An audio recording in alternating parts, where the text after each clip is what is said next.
Hi guys, dami nating labahan guys. Ayan. Ayan. Tapos, ayan. Ayan.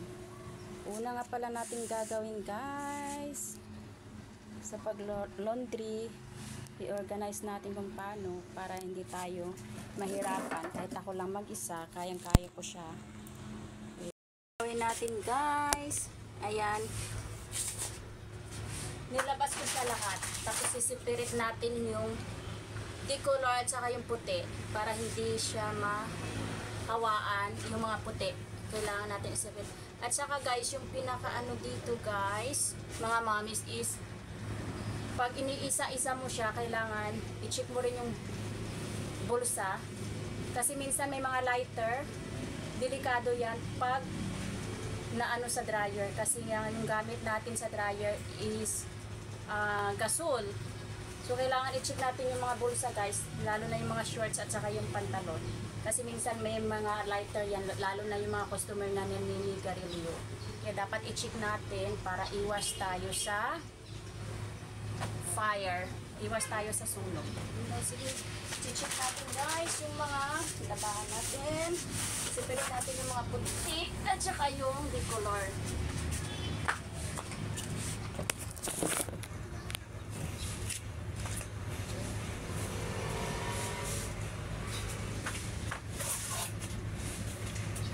Separate natin yung decolor. Ay, puti. At saka yung maximum niya 8 kilos. Kaya kailangan, yung sa akin hindi ko siya pinaabot ng 8, mga 7.90 lang para hindi masyadong marami, hindi mabigat nun sa machine.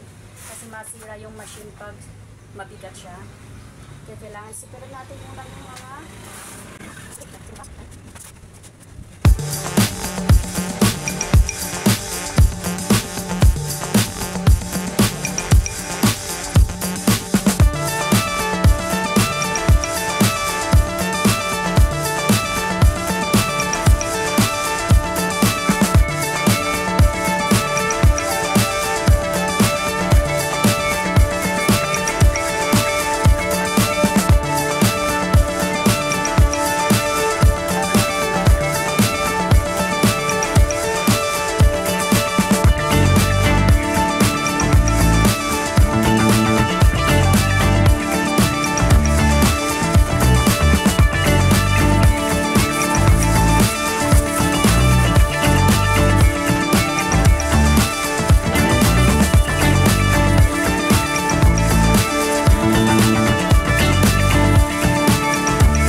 ilalim, sa ilalim yun yung wash, dyan yung wash. Tapos pag na wash na, natapos na siya dyan, ilalagay mo dun sa taas. Ito na yung magda-dry, dito na yung dryer. Yan. Wala tayong tubig guys, naubusan tayo ng tubig. Pag walang tubig, gumaganyan siya. O kaya hindi mo siya masyadong na-close, gaganyan din siya. Okay.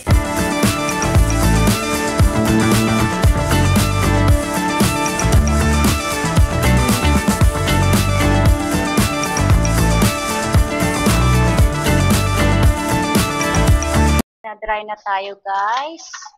Mga mamis, may na-dry na tayo. Pwede na natin itupian. Dry na yan. Tingnan mo. Malalaman mo siya pag dry na kasi ano na siya, oh.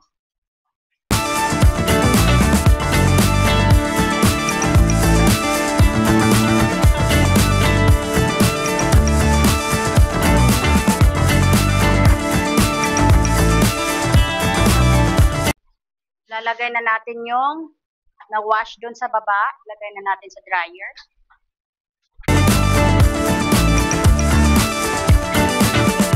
Warm na guys.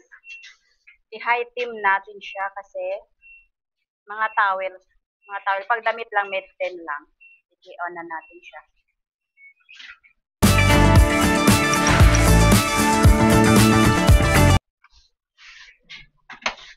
Tsaka lalagyan natin ng pangalan.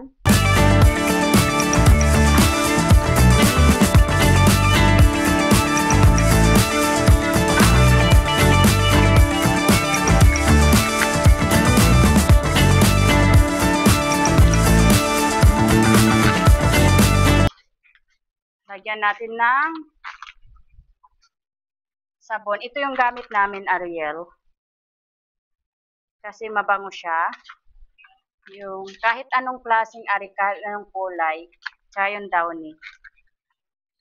Yung libre namin dito, isa lang. Kung gusto mo mag-add-ons, bumili ka o kaya pwede ka ring magdala ng sarili mong detergent at saka Fabcon.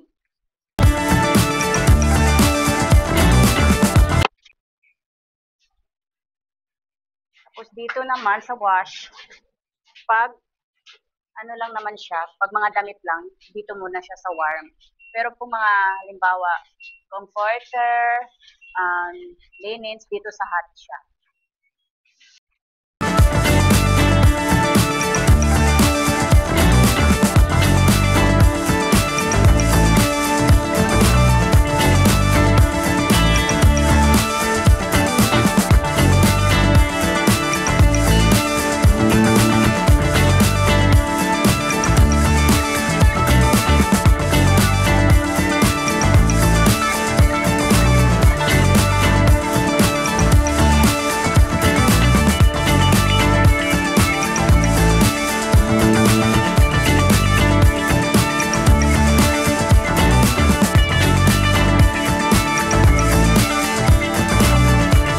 Guys, thank you for watching. Bye-bye.